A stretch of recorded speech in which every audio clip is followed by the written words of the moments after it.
নমস্কার, আমি প্রিয়দর্শিনী মুখার্জি। আপনাদের কাছে আরও একটা ভিডিও নিয়ে চলে এলাম। আজকের বিষয়বস্তু হলো, আমরা দেখবেন অনেক মানুষ, আমরা ছোটোবেলা থেকে শুনে আসি যে সবাই বলে যে ভোরবেলাটাকে বলে ব্রহ্ম মুহূর্ত। বলে নাকি সারা দিনের মধ্যে যদি কোনো সবচেয়ে বেশি শুভ মুহূর্ত থাকে তো সেটা হলো ব্রহ্ম মুহূর্ত। এবার প্রথমেই শুধরে দিই, কথাটা কিন্তু ব্রহ্ম মুহূর্ত নয়, ব্রহ্মা মুহূর্ত। ব্রহ্মা তো ওই ব্রহ্মা মুহূর্ত নিয়ে আমি কিছু কথা আজকে বলবো, যা আপনাদের কাছে হয়তো অজানা। আমি জানি না, কিছু মানুষ জানতেও পারে, কিছু মানুষের কাছে নিশ্চয়ই অজানা। তো চেষ্টা করবো আমি ব্রহ্ম মুহূর্ত নিয়ে, যেহেতু আমাদের বলে বলে অভ্যাস হয়ে গেছে ব্রহ্ম মুহূর্ত, কিন্তু কথাটা কিন্তু ব্রহ্ম মুহূর্ত নয়, ব্রহ্মা মুহূর্ত। তো আজকে সেই শুভক্ষণের কথাই বলবো, সেই শুভ মুহূর্তের কথা বলবো, যে মুহূর্তে যে কোনো কাজ, যে কোনো কঠিন কাজ আমরা খুব সুষ্ঠুভাবে, খুব সুন্দরভাবে রেডি করতে পারি। কীরকম? ধরুন আপনার কোনো গান কিছুতেই উঠছে না, কোনো একটা জায়গা আপনার সমানে বারবার মনে হচ্ছে সুরটা এই জায়গাটা ঠিক হচ্ছে না। কোনো একটা পড়াশোনা আপনি মুখস্থ করতে পারছেন না, কোনো একটা ড্রয়িং আপনি ঠিক মতো করে উঠতে পারছেন না, বা কোনো একটা নাচের স্টেপ আপনি পারছেন না। কোনো কিছু, এমন কিছু জীবনে যা আপনি পারছেন না, যা আপনার হচ্ছে না, এমন কোনো জীবনে কোনো ঘটনাও, ধরুন আপনি খুব সাফল্য পেতে চাইছেন, আপনার চাকরিতে কোনো একটা জায়গায় যেতে চাইছেন, আপনার স্টাডিতে কোনো একটা জায়গায় যেতে চাইছেন, সেই জায়গাটা আপনি যেতে পারছেন না, কিছু করতে পারছেন না। সব কিন্তু এই মুহূর্তে যদি আপনি ঘুম থেকে ওঠেন, উঠে যদি 7 দিন চিন্তা করতে পারেন সেই ঘটনাটার পরিকাঠামোটা, একটা ঘটনাকে পুনরাবৃত্তি করে দেখা হয় বলে না, সেরকম যদি ঘটনাটা আপনি চোখের সামনে চিন্তা করেন যে আমি আমার জীবনে সাকসেস পেয়ে গেছি, কি গানে হোক, কি অনলাইনে হোক, কি সোশ্যাল মিডিয়ায় হোক, বা পড়াশোনা, যে যে প্রফেশনে আছে, যার যেটা জীবনে ইচ্ছা যে আমি এই জায়গায় যাব, যে ব্যাপার নিয়ে, সেটা যদি এই ব্রাহ্ম মুহূর্তে উঠে আপনি 7 দিন চেষ্টা করুন, 7 দিন ধরে শুধু ওই চিন্তাটা করুন যে আপনি এটা ফুলফিল করতে পেরেছেন, যে হ্যাঁ আমি গানের এই জায়গাটা আমি তুলতে পেরেছি, বা আমি নাচের এই স্টেপটা করতে পেরেছি, সেটা ভাবুন শুধু 7 দিন, দেখবেন আপনি সেই জিনিসটা করতে পারছেন বাস্তবে। তো ওই মুহূর্তটার এতটাই গুরুত্ব, এতটাই ওই ব্রহ্ম মুহূর্ত বা ব্রাহ্ম মুহূর্ত, যেটা যেটা বলে, এতটা বেশি গুরুত্ব। এবার বলি, এই ব্রাহ্ম মুহূর্তের চল কবে থেকে? প্রাচীনকাল থেকে কাল হিসেবে, সময়, কাল, এখন আমরা সময় বলি, তখন বলতো কাল। তো সেই কাল হিসাবে মুহূর্ত মানে 48 মিনিট ধরা হয়। মুহূর্ত মানে 48 মিনিট, 48 মিনিটকে মুহূর্ত বলা হয়, একটা মুহূর্ত বলা হয়। আমরা কিন্তু কথায় কথায় বলি এটা আমি 1 মুহূর্তে করে দেবো। 1 মুহূর্ত মানে কিন্তু একটুখানি সময় নয়, 48 মিনিট, অনেকেই জানে না। তো প্লিজ একটু মাঝখানে বলি যে আপনাদের যদি আমার ভিডিও ভালো লাগে একটু কমেন্ট করবেন, একটু লাইক করবেন। অনেকে না দেখেই কমেন্ট করে দেন, অনেকে লাইক করেন না। যদি 19টা কমেন্ট থাকে তো লাইক 9টা থাকে, 10 জন লাইক করে না। প্লিজ একটু লাইক করবেন যদি ভালো লাগে, আমারও একটু ভালো লাগবে আপনারা লাইক করলে। তো বলি একটু, ব্রহ্ম মুহূর্ত কাকে বলে প্রথম বলি। সূর্য ওঠার ঠিক আগের যে 48 মিনিট, এই 48 মিনিটকে বলে ব্রহ্ম মুহূর্ত। ঠিক আছে, আমি ব্রহ্মা বলি না, কিন্তু কথাটা ব্রহ্মা মুহূর্ত, সেজন্য আমি বারবারই ভুল বলছি, ব্রহ্ম মুহূর্ত বলছি, একই ব্যাপার। বা প্রকারভেদে বলা যায় যে রাত চলে গেল, ভোর হবে, রাত বিদায় নিল, সকাল হবে। এই যে রাত চলে গেল, রাত শেষ হয়ে গেল, আর সকাল হওয়ার মধ্যে যে প্রস্তুতি সময়, এই সময়টাকে ব্রহ্ম মুহূর্ত বলে। ঠিক আছে, সকাল হওয়ার, রাত শেষ হলো আর সকাল হলো, তার আগের বলে 96 মিনিট, তার মধ্যে থেকে 48 মিনিট আগে। এই ব্যাপারটা আমি ঠিক বুঝি না, সেই জন্য আমি আপনাদেরকেও বোঝাতে পারলাম না, ছোটোবেলা থেকেই শুনে আসছি ব্যাপারটা। যাই হোক, মানে পরিষ্কার কথা, যখন সূর্যোদয় হয়নি কিন্তু প্রস্তুতি শুরু হয়েছে, আর রাত শেষ আর দিন শুরুর মুহূর্ত। ঠিক আছে, ব্রহ্ম মুহূর্ত। যে এবারে বলি যে এই ব্রহ্ম মুহূর্ত কেন বিশেষত্ব আছে, কি গুরুত্ব আছে এই ব্রহ্ম মুহূর্তের, আর কি কি করতে হয় আর কি কি করতে হয় না। আমরা কিন্তু সবাই জানি যে আগেকার দিনে মুনি ঋষিরা দেখতাম ভোরবেলা উঠতো, ওই ব্রহ্ম মুহূর্তে উঠতো। কারণ কথায় আছে, কথিত আছে নানা ধর্মগ্রন্থে কথিত আছে যে সূর্যদেব যখন উদয় হয় তখন কোনো মানুষকে সূর্যাগত দেখতে পছন্দ করে না। মানে কোনো মানুষ সূর্য ওঠার পরেও শুয়ে আছে, সেটা সূর্যর পছন্দ হয় না। এমনিই কিন্তু সূর্যর একটা দৃষ্টি সেই মানুষের উপর পড়ে, যাকে বলে রবির দৃষ্টি। রবির দৃষ্টি কিন্তু ভালো নয়, কোনো মানুষের উপর রবির দৃষ্টি পড়া ভালো নয়। চেষ্টা করবেন ব্রহ্ম মুহূর্তেও না উঠতে পারেন, ভোরবেলা ওঠার। অন্তত সূর্যোদয় হলো আপনি উঠে গেলেন, ঘুম থেকে ভোরবেলা ওঠার চেষ্টা করবেন। এখন তো দেখবেন অনেক লেজেন্ডরা, সেলিব্রিটিরাও বলে ভোরবেলা ওঠা, এই জন্যই বলে। আরেকটা জিনিস হলো যে আমরা দেখি কি এই ব্রহ্ম মুহূর্তে যদি আপনি কোনো সময় ওঠেন, ধরুন কোনো কাজে কোথাও যাবেন, ট্রেন ধরার জন্য উঠলেন, দেখবেন যে কোনো কারণে হয়তো আপনার ভোরবেলা ঘুম ভেঙে গেল ওই ব্রহ্ম মুহূর্তে। একবার বাইরে বেরোবেন, বেরিয়ে দেখবেন যে কী অপূর্ব সময়টা লাগে আপনার। মানে চারদিকে যেন একটা অন্য হাওয়া বইছে, অন্য পরিবেশ, অন্য সতেজতা। এই মুহূর্তটার এতটাই গুরুত্ব যে এই মুহূর্তের গুরুত্বে আমি আসছি কেন বলছি বারবার এই ব্রহ্ম মুহূর্তর গুরুত্ব। কোনো মানুষের যদি কোনো সময় দেখবেন যে একটা নির্দিষ্ট সময়েই টয়লেট পাচ্ছে, হয়তো এই সময় তো টয়লেটের জন্যই ঘুম ভেঙে যাচ্ছে, কিন্তু সেটা প্রতিদিন হচ্ছে। কী করে মানুষ টয়লেটের জন্য উঠে ভাবলো আমার তো সুগার আছে, টয়লেট তো পেতেই পারে, শারীরিক কারণ ভাবে প্রথমেই ভেবে টয়লেট করে আবার গিয়ে শুয়ে পড়ে, আবার ঘুমিয়ে পড়ে। কিন্তু আমি অনুরোধ করব, যাদের এই ঘটনাটা প্রায় দিনই হচ্ছে, ভোরবেলা ঘুম ভেঙে যাচ্ছে টয়লেটের জন্য, ঘুমটা কিন্তু টয়লেটের জন্য ভাঙছে না। টয়লেটটা আপনার শরীরে যে এই ব্যাপারটা নিয়ে আসছে না, যে একটা কিছু, সেটা কিন্তু আপনাকে ওঠাবার জন্য।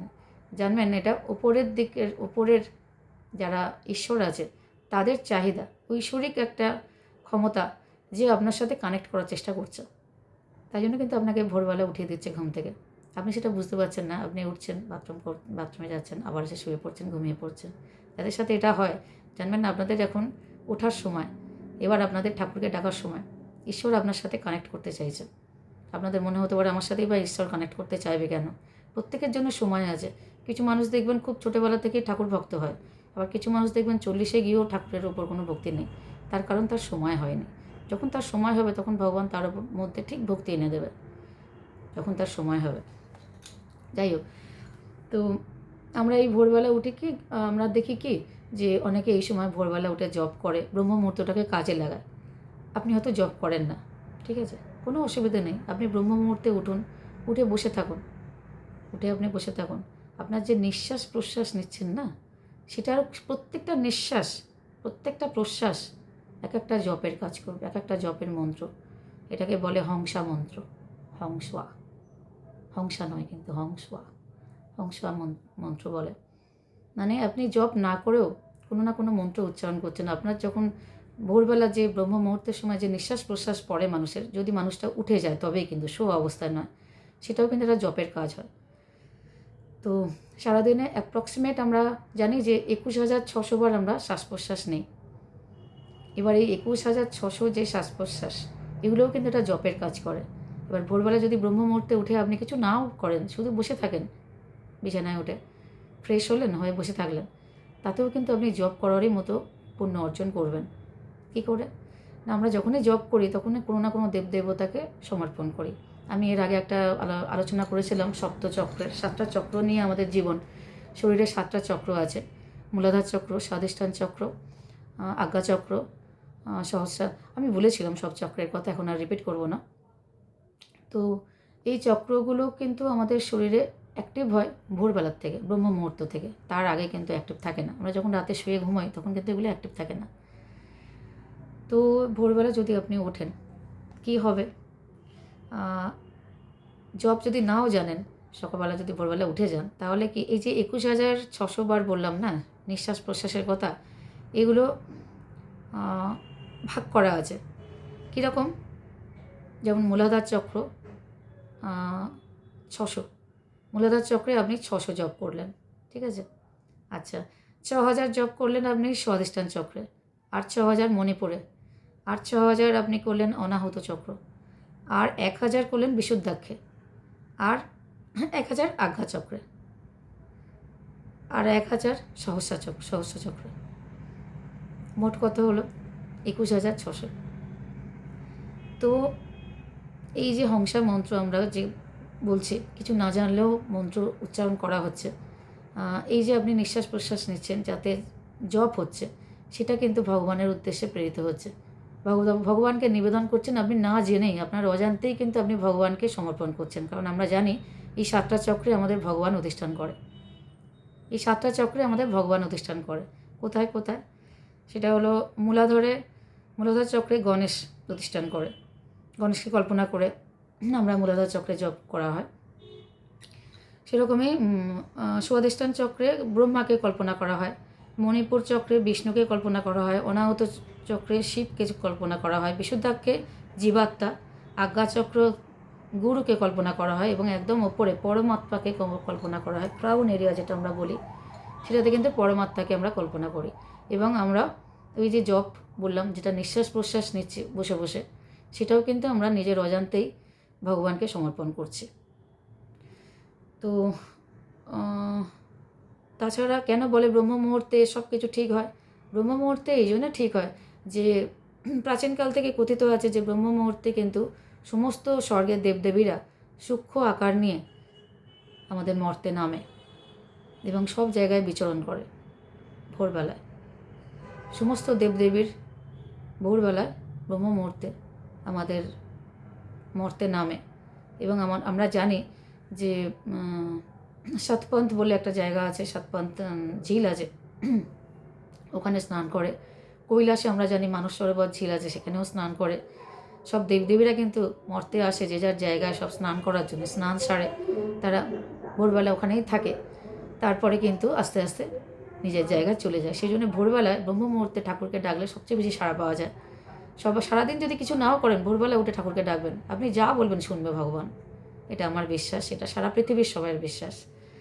আর একটা কি না, জীবনে যে কোনো গুরুত্বপূর্ণ ঘটনা, যে বলছিলাম জীবনে যে কোনো গুরুত্বপূর্ণ ঘটনা যেটা আপনি করতে পারেননি, আপনার জীবনে খুব আফসোস যে আপনি করতে পারেননি এই ব্যাপারটা, বা আপনার করার খুব ইচ্ছে, সেইটা শুধু বসে বসে ভোরবেলা ব্রহ্ম মুহূর্তে উঠবেন, উঠে বসে বসে সেই কথাটা ভাববেন, সেই ঘটনাটা মনে মনে বাস্তবায়িত করবেন। মনে মনে ধরুন বাস্তবায়িত করছেন আপনি সেই ঘটনাটা, একটা প্রেক্ষাপট তৈরি করছেন, করে মনে মনে বাস্তবায়িত করুন যে এটা আমার জীবনে ঘটেছে, এটাকে আমি পেয়েছি। যেটাই আপনার জীবনে অ্যাচিভমেন্ট পাওয়ার আছে, প্রত্যাশা করছেন যেটাই প্রাপ্তিযোগটা আমার হোক, সে যাই হোক, যেটাই হোক, যে কোনো মনোবাঞ্ছা আপনার পূরণ হবে যদি আপনি ভোরবেলা উঠে সেই মনোবাঞ্ছাটার কথা ভগবানকে জানাতে পারেন, বা প্রকারান্তরে আপনি যদি সেই চিন্তাটা করে থাকেন যে এটা আমার হবে, এটা আমার হবে, এটা আমার জীবনে হবে, হয়ে গেছে অলরেডি। আপনি সামনাসামনি দেখুন যে সেই ঘটনাটা বাস্তবায়িত হয়ে গেছে আপনার জীবনে।